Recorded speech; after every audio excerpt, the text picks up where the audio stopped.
You're listening to the We Are Libertarians Network. Find more great shows like this at wearelibertarians.com. Hey, welcome, We Are Libertarians. We got another reaction video. We're going to react to Steven Crowder talking about why we need the closed borders. And, we've obviously had so many opportunities to change his mind.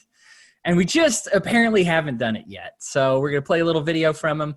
I'm joined by a lot of fun guys. You'll get to know them. We got Rhinehold. We got Brian. We got Jacob. We got Remso. We got Keaton. I'm Hodey. Let's get into it. I'm going to play, and as soon as you want to say something, guys, just say something, and I'll pause it. This is something else that really bothers me. People were talking about this recently. I think I heard Joe Rogan echo this sentiment, and I don't want to say it was only him, but he was quoting somebody else who had made this statement. And a lot of people, at least, he talks so fast without actually saying anything, right? Like fucking Canadians. Yeah, come on. All right, get to it. Where they say, what are borders? I just heard someone talking about this the other day again on CNN. That's what prompted it. It's just this arbitrary because someone laid out a line or created a line that this divides us and we're supposed to believe that that's a real thing. No, you know what borders are? And it really bothers me when people try and be so reductive. And by the way, there's nothing wrong with being reductive. It's a valid point. But in this case, it is false. No, you know what All right, so, obviously he's going to explain what a border actually is. Right. Here comes the expert coming at you guys. This is what it is. Everything you thought you knew, all that invisible line nonsense. No, the border's a very real thing. First of all, somebody said he was a comedian. Don't you have to be funny to be a comedian? He is dressed in this video. I don't know if you've seen it. He is dressed like a leprechaun while watching. I think it's the Grammys. That's not funny. That's just silly. It's stupid. There's nothing funny about that. These days. I don't know. He's talking really fast. Isn't that what made Bernie Mac funny? Is that not Ben funny? Shapiro does it too, but he doesn't call himself a comedian. R.I.P. Bernie Mac. All right. Yeah. Too soon, Hodey. Too soon. Sorry, everybody. I went too low. I got that low ground on lock, guys. All right. Yeah, sorry. Let me turn it over to Crowder with the high ground. Hodey. Yeah. border represents, folks, just like we're talking about foreign language films and that offends people versus international. The reason that borders exist is because they are a physical manifestation of shared, or even more importantly, now in 2020, unshared values. All right, so they're a physical manifestation of shared or not shared values. So as soon as you believe something different than me, a border just pops up, right? That's how things go. I mean, in today's politics, that's almost so true. People put up their walls as soon as you say something different than them. We got Paul joining us too. Escape from LA is one of my favorite movies, just because of the first 5 minutes where they're like, we had to cast them away, so we pushed Los Angeles off into the ocean. I'm like, they could do that? Like Bugs Bunny sawing off the state of Florida. Right. I mean, everybody, is calling for this like a fence, like a mountain in between, right? And I think they got it wrong. They need to dig the ditch, right? Like like you said, they dig down. The boats. Right, the moat, the alligator-filled moat. That's what I'm looking for. I want to see some people swim across that. If you really want your borders, Mr. Crowder, stop talking about a wall, start talking about a ditch. That's how we recruit our next Olympic team. Yeah. Because by the time you're done running, jumping, and swimming, you're already in America and you're getting the gold. Yeah. Can we please put a giant crocodile-filled moat underneath the pole vaulting in the Olympics next time? Well, I mean, if we can afford the Space Force, I don't see why not. Go ahead, Rhinehold. XFL Olympics. Yeah. So wasn't it the Western, powers that decided that someplace like Iraq would just have arbitrary borders that had no care about what the shared values of the people who are living in that country were? Yep. Churchill. Well, I thought everybody in Iraq had the same values. Like the Kurds and the government, they seem to be hand in hand, Sunnis right? and the Shia, they love each other, right? And the Kurds all get along all the time. Rhinehold stole my thunder. Turns out that was my comment in the back pocket I had. On a piece of paper, you can just redraw where values are. Right. Every year, don't we gerrymander this? Every year, our politicians are like, all right, guys, where are the shared values now? I've lost track. I don't have the same shared values as my neighbor. I'm supposed to put I don't know. I mean, yeah, I have a border on my property, but I'm not going to tell him he can't come on my property when he needs to or wants to. I think almost all of us. I okay it. Almost all of us have a statist in the house, probably, right? I mean, I don't think we have, well, that's why I hope you lock your doors at night, I mean, otherwise to not be funny about it, trying to say that borders are about shared values is just trying to say that it's us versus them, or we're better than you, or something like that. So this is nationalism is all it is. If borders are just an arbitrary line that's put in place in order to enforce laws of a government and provide protections for certain people. I like that we just kind of agreed upon. Right. He stops himself even because he says shared values or unshared values, because he had to do that, because as soon as he said shares values, there's a lot of shared values we have with people on the other side of borders. And if that's how we did borders, then all of a sudden our borders look a lot different. So you know what? I'm going to let him. Then we share a national border with people like Bernie Sanders and his group, right? So I mean, right. Yeah, I don't share those values. Right. I mean, he's going to get real specific about the values he's talking about, because obviously there's, that matters exactly which values are shared and unshared. It's not that someone just decided to lay a line down. It's, for example, the United States border. It's not at all like gerrymandering, guys. Come on, get real. We're saying, hold on a second. The reason we have a border, the reason we have country boundaries is because we value liberty. We value personal freedom. That's why we drew the borders, right? Because we value liberty and freedom. Wasn't that the end of the Mexican-American War? We value liberties, and so that's why we're gonna... Wasn't that the line between the United States and Canada was just kind of like it was all about liberty? It wasn't because that just happened to be along a parallel on the map. If that was true, an arbitrary line. Could we please make those lines a little bit larger to value liberty? A little bit more. Please make those lines larger. Yeah. I don't want just a line. I need what size of the bricks are we talking? I want to talk. They're talking about height. I need to talk about thickness, because that matters too, right, ladies? Yeah. Come on. All right. It's about how you use the border too, Yeah. Right. Okay. It's about the firepower on the border. All right. I'm sorry. Here we go. Yeah. We value the individual over the group. We value the right to protect yourself. We value that women are created equal, that all people are created equal, that women are not subservient, that they can drive cars, that they don't have to hide their face. So we keep some people out from experiencing these individual rights because they don't have the individual rights, because they don't believe in the individual rights, but they want those individual rights, but we have to keep them. I lost track. I believe in borders. I believe in a extremely limited government, but this is a terrible argument for either. Yeah. Well, that's the thing people don't understand. When you say open borders, you're specifying borders. This is not no borders that we argue for. We argue for borders. We just argue for them to be open for travel across unless there's a specific reason to close them, right? Yeah, so, I mean, I take a very, civil society, almost Alexander Hamilton stance on this. It has nothing to do with, where you can and can't go. It has more to do with the boundaries of the state. Like, where does the state end? And I mean, I grew up in a border town in Sierra Vista, Arizona. And for the longest time, I grew up in the same town that my mother grew up in. I mean, for the longest time in Arizona, all those border states, I'm repeating myself. For a long time, the border was basically just there, and everyone kind of knew where it was, and people could come and go as they please, and there was really no problem. Mexico was a very stable, prosperous country, and people would come into the United States to work, and then they'd go home because they want to go home. And then Americans would go into Mexico, buy a bunch of shit, and come back. It was fine. It wasn't until the whole drug epidemic happened and we basically created the cartels that we really had to start clamping the border down. And I see it less of, protecting America from people that want to abuse the welfare state, specifically when I'm talking to Mexico. It's more of, we need to board up the windows and the doors, because the giant fucking mess we made outside might get in, and we don't want anyone to talk about that. I mean, it used to be extremely safe, and now there are parts of the Huachuca Mountains in my hometown that you can't go on because the U.S. government has signs up that says that they can't guarantee your safety. It's not because they were inherently violent. It's because we created a violent epidemic, and we try not to talk about it. So when you give guns to violent people and forbid peaceful people from having weapons, okay, I see. So, and when I need a crown on my tooth, that's when I want the borders the least. that for me is kind of where I'm just like, all right, that's a shared value that I have with them is doing crowns on teeth for really cheap.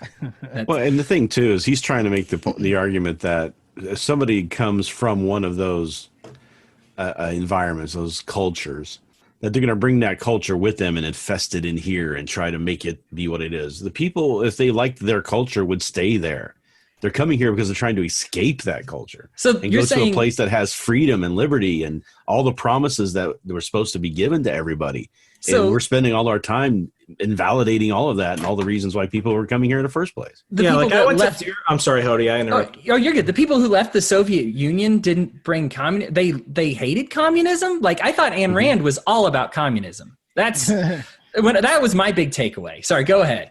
Yeah, I mean, it's one of those situations where it's like, you know, I had to go to Detroit for work back in like October, November, and I know I had to go through Dearborn. So I'm being told by, you know, all these right wingers, oh, Dearborn is basically like, you know, little Somalia, and, you know, they've got madrasas everywhere and they've just taken over and Sharia law everywhere. And it's like, yeah, I saw like a lot of Somalis. I saw a lot of, you know, people who appeared to be Muslim, but they were just kind of doing their own shit, and they opened businesses and they were just doing their own thing.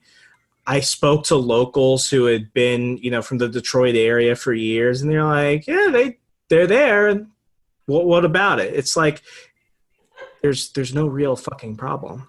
No. Yeah, when people say Sharia law, they don't even understand what they're talking about, right? So that's the frustrating part. Is it's now just become a word that people use. Oh, Sharia law means we're gonna execute these people because they're gay. We're gonna mutilate all these women and everything. Yeah. And it's like that's not what the majority of people who come here who also believe in Sharia law are seeing as that. They believe that is just like a biblical law for Christians, where Christians say, okay, I believe in the biblical law, but it's a personal thing that I follow. I don't want to enforce that on anybody. And if you read the Quran, it says in there that they shouldn't be forcing Muslim views on anybody. So, I mean, it even goes back to a personal thing. Yeah, like it even goes back to, you know, like why do Mexicans come in this country? A majority of Mexicans I know, and listen, I will trade an illegal Mexican with you know, a regular American most any day of the week because they work. I've never seen a homeless Mexican in my life. Let me repeat that. I've never seen a homeless Mexican. Those people work. They have a good, strong family unit. They have a very good, you know, respectable Catholic faith. They work, and they don't want to be here. They're here because here's where the money is. Here's where the job is. And they don't want to pay taxes. Guess what? I don't want to either. But if the IRS is watching this, I'm totally paying this year. But like that's not the point. It's like they would rather be at home. You know, there's a saying that there's no atheist in a foxhole. I firmly believe there's no closed-bordered person in a tamale stand. Like, I just firmly believe, like, that's where it really ends, when the rubber hits the road. When we say, all right, put up or shut up. That was a chapter in my book, Stay Away from the Libertarians, taco trucks on every corner. It's like nobody really complains about the Mexicans. And it's like, you know, here's the thing. If a Mexican is taking your job, then that's a you problem. Yeah, I mean, all they do is wear big sombreros and sleep under cactus. If that guy could if that guy can take your job, I mean, you just. And the funniest part about that is that the same people who are complaining about these people taking their jobs, so they want to limit competition in their workplace so they can be guaranteed work, are the same people who say, well, we shouldn't have socialism and guaranteed work. Yeah. All right, let's laugh at Crowder some more. It's the same thing. Yeah, here we go. We value free enterprise, not giving everything to the government. We value not giving everything to the government. So the Democratic Party just got shipped overseas. I wish that was true. It would be so great, right? All human value not giving everything to the government, but, you know, let's give absolute power to the government. You know, yeah, okay. Yeah, as long as it's my stuff. Yeah. We value that we don't have slavery, as opposed to many countries where there is indentured servitude. It is important for people to realize that borders are a physical manifestation of unshared values. And you know what's also important? That's also why the legal immigration thing is a big deal. The sole reason that... Here it comes, guys, the sole reason. He said it a lot, so here it comes. We have an immigration system by which you can migrate here legally, Okay, so with what you guys know about why we have an immigration system that has to be legalized, do you think he's about to get the right or the wrong answer? Exceptionally. I believe he's about to give the insane answer. Here we go. All right, go off your rocker, Steven, go. What you can move into this country legally is to ensure that you share the same values. That's why there's a citizenship oath. When people act as though... Oh, that's why. To make sure that they share the same values. So it wasn't, racists in the early progressive era that instituted checks to. Oh darn! That's your history textbook talking, out, Paul. You statist.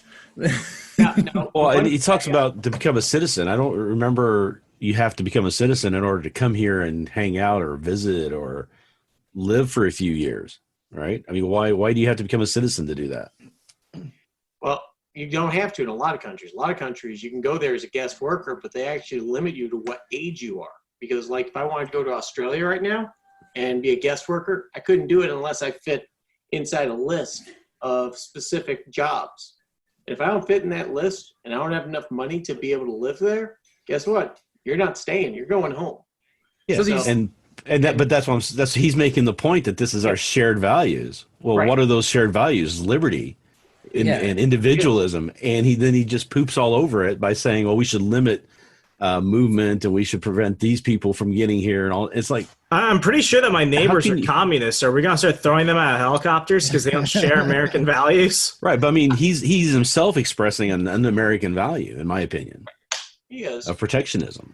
There's the tankies, right? And then there's the helicopters, and I think we're the gators, right? Feed them to the alligators. Like that's what we're pushing for here. No, but what you said, Brian, like it's a list of demographics. Then it becomes a demographic thing. It's not about liberty and individualism. And if you get all that, right? Because then Steven Crowder would be the only one allowed in this country, I assume, Those fucking Canadians. Yeah. That's why we have, dude, I went to a thing in Canada. I went over, or it was in Seattle, but I had some friends from Canada, and it was real close. We just went back and forth so many times, not one checkpoint, barely a sign that said "Welcome to Canada." And so whenever people like "my security" and "my safety," I'm just like, well, which border are you talking about? Like, come on, please. Well, I mean, it's obviously the country we screwed up, because remember the last time we gave guns to cartels in Canada? I don't either. We might have given cocaine to the moose, though, eh? Oh yeah, that's why you have so many moose murders. I mean, it has less to do with we're protecting our jobs, we're protecting our people. It's more like don't look over the wall. Yeah, you don't want to see what we did. All right. These folks just want to come into this country. Well, hold on a second. Look at the values in many of these South American countries. Do they share the American? Oh, so we're sharing the values with the nations, not with the people coming across. Because that's not collectivist thought. As soon as you're from a country that loves communism, it's over. That's your values too. Hang on, I got a question. Didn't we install a lot of those shithole governments that he's talking about? Oh, Brian, that's low even by my standards. I thought we installed a lot of those shithole governments, and so that's why I'm kind of sitting there going, if they don't have our standards, why'd we put them in? So, what's the term? Banana Republic, I think. The Contras were totally cool, guys. Yeah, those are our despots. Okay, they would have been way better than the other despots. Okay, it's like we have the best. It's like what I used to say about Saddam Hussein and the former president of Egypt. It's like, yeah, listen, they're assholes, and then they're our assholes, and we leave our assholes alone. And big surprise, someone who's not, then we've got somebody else's asshole to deal with. And why are our assholes not being nice to their assholes? I thought that was that's what was going to create stability. Assholes. The reality is all those countries down there in Central America, Mexico especially, and everywhere else have significant corruption problems, just like we do in the U.S. and everywhere else. Every time you throw government into play, guys, got news for you. Somebody's on the take, and there's that rampant corruption. The problem is it's just removing it in those countries, especially Mexico, Belize, Guatemala, Nicaragua.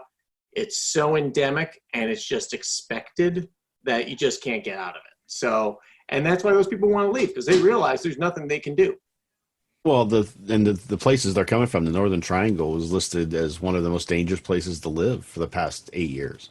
Because we backed a coup in that country right? Hillary Clinton in the State Department backed a coup in that country, and that government that ended up taking over was more despotic and started killing people who disagree with them, and now people are fleeing their lives because they're being hunted down and killed. You were more likely to die just as a citizen of like El Salvador than you were as a combatant in an active war zone in the Israeli-Palestinian war. There's some bad stuff going on there, Stephen. Maybe they want to leave for other reasons than, oh, we love slavery, but things aren't working out too here right now. Let's bring literal slavery to the United States, says every illegal. Remember the last time a couple states joined together to separate from the federal government because they didn't have shared values? Yeah.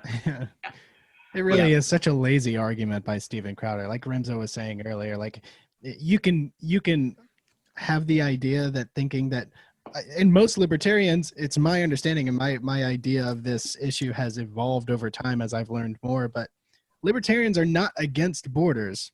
They're very much pro borders with private, with the idea of private property. Like you can control who comes in and out of your own home. Yes. You can control who you want to interact with and who you don't want to interact with. They're very much pro borders with your own private property. It's just like, should the government have these arbitrary lines where they eminent domain a line in the middle of your property and say, this is ours now, and then we get to control who gets to come on and off of what was your private property, which is now ours. So, I took my girlfriend of 5 years to my hometown a couple of years ago, and the one thing that freaked her the hell out is I don't know if many of you guys are familiar with Arizona, but like the Sinaloa drug cartel, when you look at the per capita number of illegal aliens that are entering the United States, a majority of them used to come through Arizona.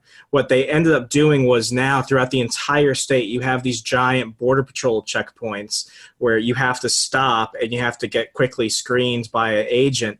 And I'm a Republican. And Republicans hate me when I say this, but that entire, system, one, you've just turned Arizona into a giant police state. Two, the border agents profile you. And for the record, the Border Patrol agents are actually very diverse. You've got some, Anglo-Americans, you've got some Mexican-Americans, but they're looking for a certain people. They're not looking for my blonde-haired, green-eyed girlfriend. Yeah, More often than not, they're looking at me. Yeah. And it became a giant situation of, if the problem is here, then you've already failed at your job. So how about you go out to the actual border and you leave me the fuck alone? But even worse than that, though, when you talk about the Republican Party, is that they claim they want people who have the same values. Those people coming from South America are usually very socially Republican, socially conservative, religious, Catholic. Oh yeah, those darn Catholics are screwing up our culture. Yeah. And they're just trying to come. They're trying to come here, and all they're doing is making those people vote Democrat. Mm-hmm. Because the Democrats aren't trying to throw them out of the country. Yeah, it's almost like embracing their culture would have helped the Republican Party. All right, Stephen, get back to the crazy. American values. Do they believe in the power of the individual? Do they believe in freedom of speech? Do they believe that people should have the right to protect their home and proproperty? Yes. Right. What do they do in rooting out corruption in office? And I know some people they're leaving the corruption out. Yeah. Right. These guys hopping the border are all like, we really liked Kim Jong-un. We're just kind of hungry, so we're going over to the United States, right? We're not going back. Yeah. We're leaving in fear for our lives from the corrupt government, and we want to come over and make this country corrupt so that we can just enjoy that same feeling because it gives us a rush. Remember the last time an American soldier or South Korean soldier kicked a North Korean back into North Korea? Yeah. That's a long way to hold somebody's hand, right? Like you're in trouble, or like pull their ear, like, hey, naughty. We're going all the way back to North Korea now. This is Alien Gonzalez all over again. All right, go ahead, Stephen. Right now, I'm going to say, well, what about Donald Trump? Okay, look at Venezuela, folks. Why would we want to bring in people who might bring in values from a whole South American country where they don't value any of the tenets of the principles of this country? Holy shit! That's accurate, right? Did Maduro won with 100% of the vote? Is that what it was? A legit vote, 100%? Did I miss that election? Crushed it. I think a lot of Venezuelans missed that election. Yeah.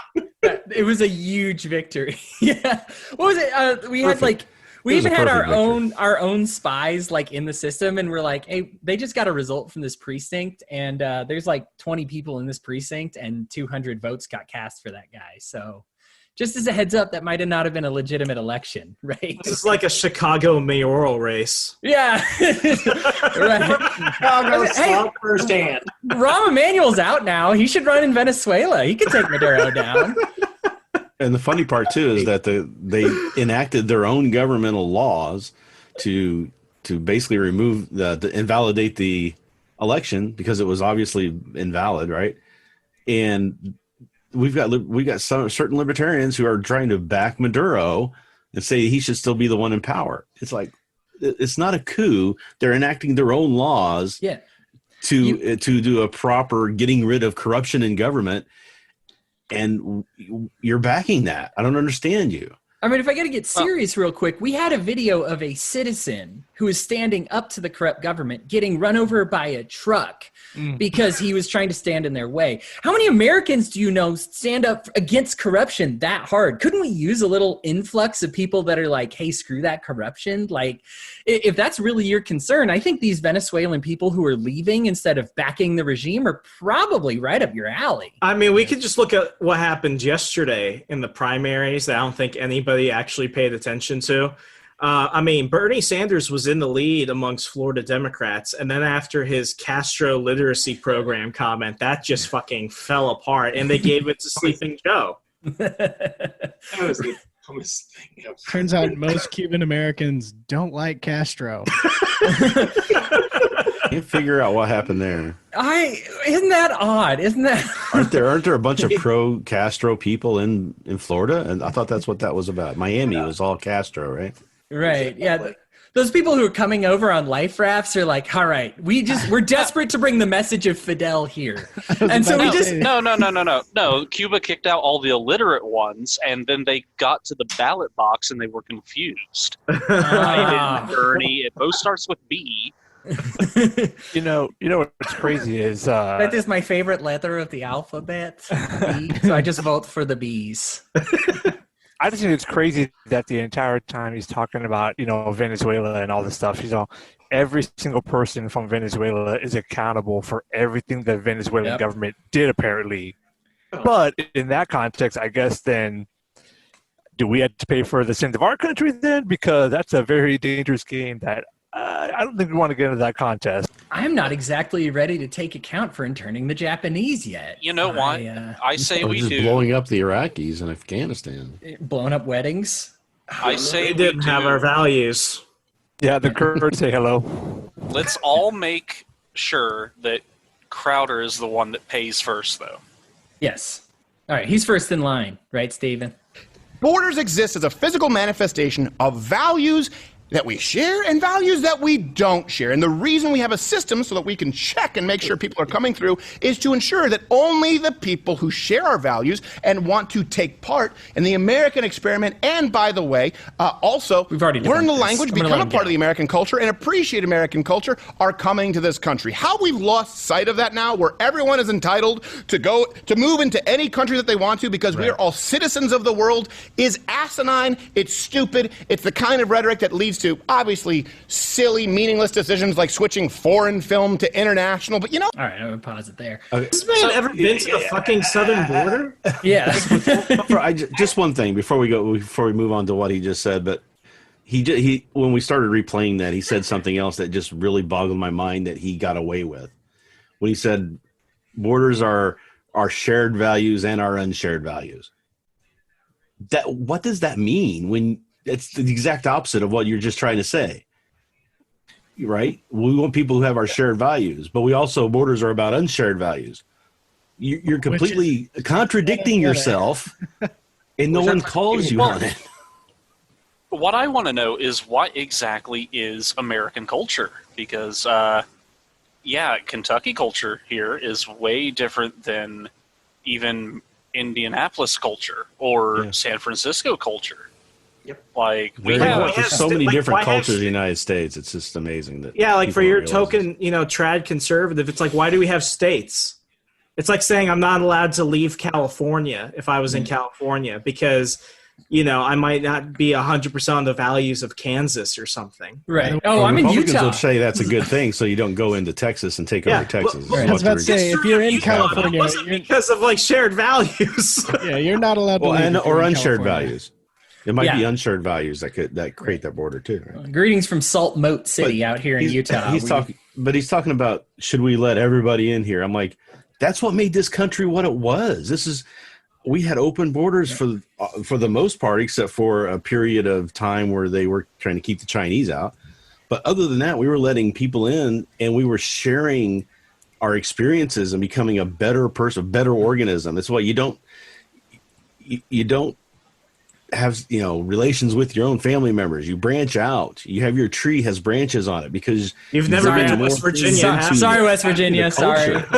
Right. So that's what built us to be so fast. Built us to be such a powerhouse of a country. We had great ideas. I mean, look at what Carnegie was. Scott, from Scotland. Yep. We had Rockefeller was. All these people came and made themselves great and made the country great because of it. Yep. We lose the war without Lafayette, by the way. There is no America, and so therefore nothing to debate. If we say, sorry, Marquis de Lafayette, this is an American war, this is an American experience, you got to stay over there. Yeah, and look at Hamilton. Hamilton wasn't even born in the United States in any way, shape, or form. He couldn't even be president, probably. Yeah. Well, here's the one thing that I always find funny about this is that when I was growing up, and as I said earlier before we started recording, was about growing up with a lot of diverse neighborhood. A lot of those kids, guess what the first thing they wanted to do was? They didn't want to be like their parents. They wanted to be like the kids they went to school with. So the first thing they started doing was they started to get rid of it. And I had a lot of kids that grew up in Islam. They didn't want to wear the niqab. They didn't want to wear hijab. Thank you. The thing. They didn't want to wear the hijab. They didn't want to. They wanted to go ahead. Hey, you know what? I want to have a hot dog. Is that okay? And don't tell my parents. But that's the thing, is that these kids want to it. And what's the greatest thing we can do for these kids is let them have that experience and maybe learn, hey, look, you know what? There's some really cool things in my parents. When they get older, they figure it out. Okay, my parents were right about some stuff. But there's some things that they're wrong about as well.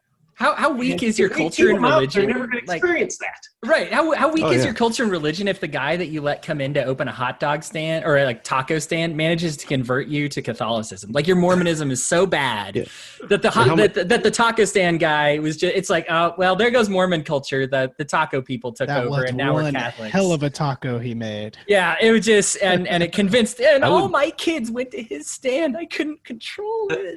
I would hate to have that little faith in what I believe in. Right. Like, how bad is your culture? I'll let him keep going. You know what? I'm a big fan of borders. I'm a big fan of borders, and I'm a big fan of knowing who's coming into the country legally, because I don't have a problem with putting on team jerseys when you have citizens of the world who believe that women need 4 witnesses for a rape, who believe that you don't have the right... Our team, because that's like like team jerseys, right? Like that's literally the people coming here believe the exact same fucking thing. Yeah. Like Kavanaugh, because we can't believe the women because we got to have 4 witnesses that prove that this happened, right? Is that Crowder? Weren't you on that side? Well, right. I mean, beyond that, like, has he just admitted that it's no more than jerseys and rooting for a team? Yep. Like, it's about him not wanting those people in his country. That's all it is. Yeah, keep those Buckeye fans in their side of the stands. I mean, that's what I'm talking about. I think we can all agree. And here's the thing. I don't assume that everybody that believes in borders is racist. I know that Crowder's not racist. That's a trite thing that gets thrown around. You do your argument no credit when you throw all those people in the I never said racist. I can say nationalist. I can say bigot. Like when those things he are. Yeah. Like when I worked for the Austin Peterson campaign, when he was running for president, like his border stance was this: are you a criminal? Do you have a disease? Do you intend to get work soon? Okay, go in. Like, it's that simple.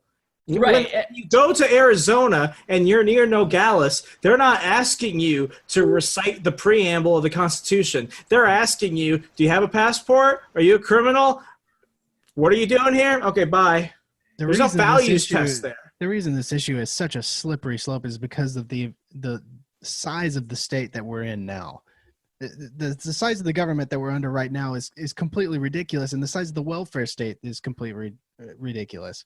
And the thing is like, if we didn't have such a massive welfare state, these people wouldn't care about people coming. Who cares about people coming over and getting a job and contributing? No, I have to disagree. I do believe that the welfare state is just a convenient scapegoat for people that just want to distance themselves from an other group.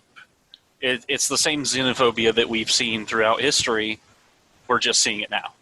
Yeah, I mean, you can't come in this country and get welfare for 5 years, right? I don't think the Mexican landscapers in my neighborhood are living at large on handouts. Nobody. They're all just wanting to work. They want to. I mean, they work harder than most people I see. I will they trade do the jobs I don't want to do for a hardworking Mexican any day of the week. I think to Keaton's point, like, we do have a massive entitlement state. But, and I think we look around, especially as libertarians, and we kind of like, well, yeah, which entitlement are you looking at? Why should we sacrifice the entitlements of that are like, oh, so that your kids go to school, right, is a really common one. And I think that's actually the single largest one, the public school subsidy for illegal immigrants that they take advantage of, you know, or whatever. And it's like, yeah, but the corporate subsidies for agriculture is like 11 million times that amount. I mean, I think what it is it's not understand. I think a lot of maybe if our Republicans public education system was any good, maybe then I would have a problem with it. Right. I think they get hijacked into thinking that that's a normal argument. They say, heck, we have a guy running for president right now that's like, hey, no borders and no welfare, no borders, right? That's his big thing.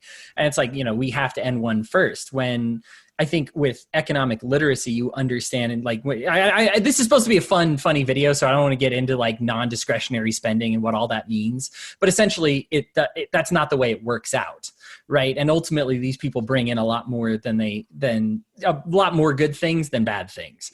When we look back in American history and we think of, I mean, Rhinehold brought up the brief period of time when we didn't let Chinese people come in here. It was a bad time.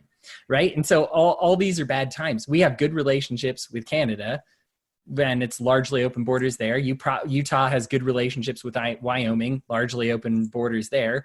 Most counties get along, largely open borders there. Bad relationships with Mexico. Oh, better close the border, because that's how you fix these problems, right? Is creating distance as opposed to familiarity, right? I mean, 20 years ago, we were talking about we could solve this problem, which they saw as a problem, which I didn't see as a problem, but they saw as a problem of illegal immigration, by just making Mexico better and fixing the problems and helping them fix their problems. And all of a sudden that just goes away because that's somebody else's issue. That's not us, right? It's like you don't understand how this works. And I know you don't like globalism, and I don't like globalism, but there's a difference.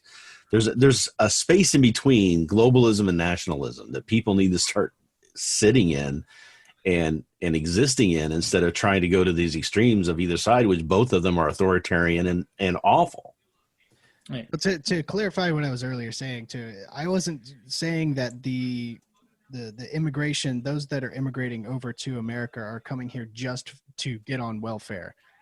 I mean, everyone here kind of agrees on the same point that these people are wanting to work. They're wanting to contribute. I want them here.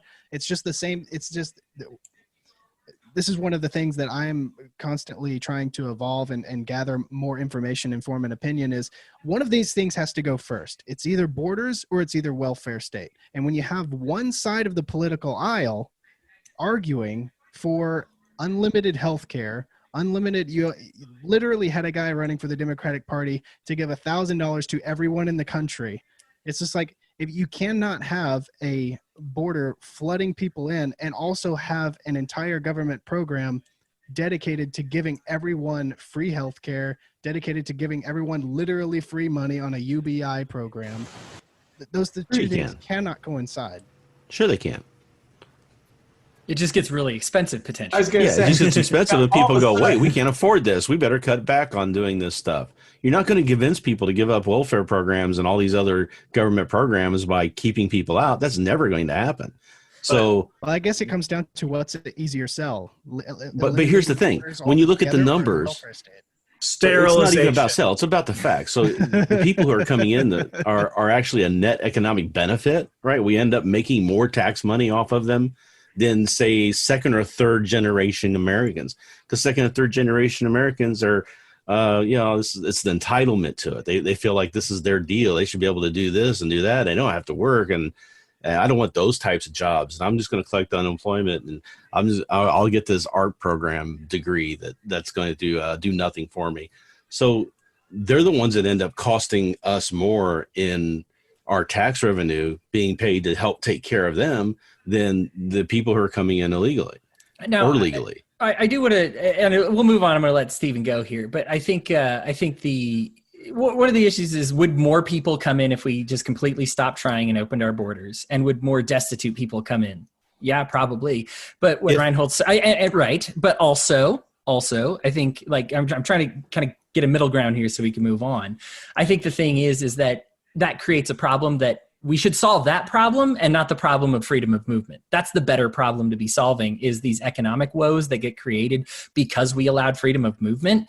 Well, that was the whole reason. If you read it, the reason Hayek went from socialist to capitalist, he's converted by Mises, and it was largely because of this argument right here. It's because, if you have this system, you have to regulate all of the people within your area. And he said, well, that's not realistic. Yeah, exactly. Okay, well, now I'm a capitalist, right? All right, moving on with Stephen.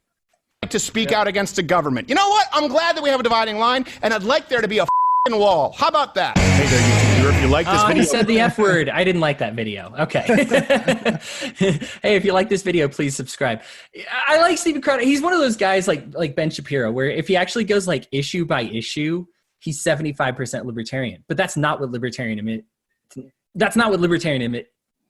is, right? It's not a matter of issues. It's a matter of actually believing in individualism. I had a weird situation. So I don't say, I disagree with Ben Shapiro on a lot of stuff. I don't really say it publicly because he endorsed my book, my first book in 2018. But what's really funny, Jeremy Frankel, great commentator, he wrote the review and Shapiro piggybacked off of it. But in the review of the book, they only spoke about the anti-liberal parts of it, and they ignored the rest of it. So what was really funny was you had a lot of people that thought I was shitting on libertarians, then you had a lot of libertarians that thought I was shitting on everybody else. And all I realized was nobody really read the book, because when you do that, and this isn't a pitch from my own book, but it was giantly inconvenient.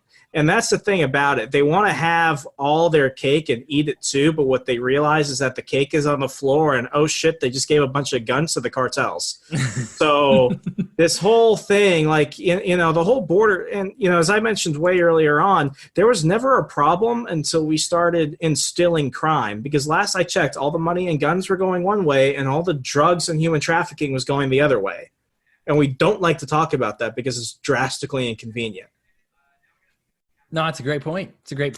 That's why I think Reagan should have been impeached for Iran-Contra. And I like Reagan. I still think he should have been impeached for that. Impeach them all. And so should have Bush. Bush should have been impeached because they were trying to get him for that. And 9/11. Bill Barr's the one that got him off. That's why he's hired now, is because of what he did for Bush. Yeah. I guess I can probably be more petty than Paul Copeland when it comes to impeaching people. I'm yes. You just mentioned one bad authoritarian thing that is funded by theft, and I'm like, oh yeah, cool, yeah, get him out. And then it's well, then we'll have to impeach everybody, and I'm like, oh, there's only so hard I can get right now, guys. There's only so erect I can get. So please, you just, stop speaking lovely whispers in my ear.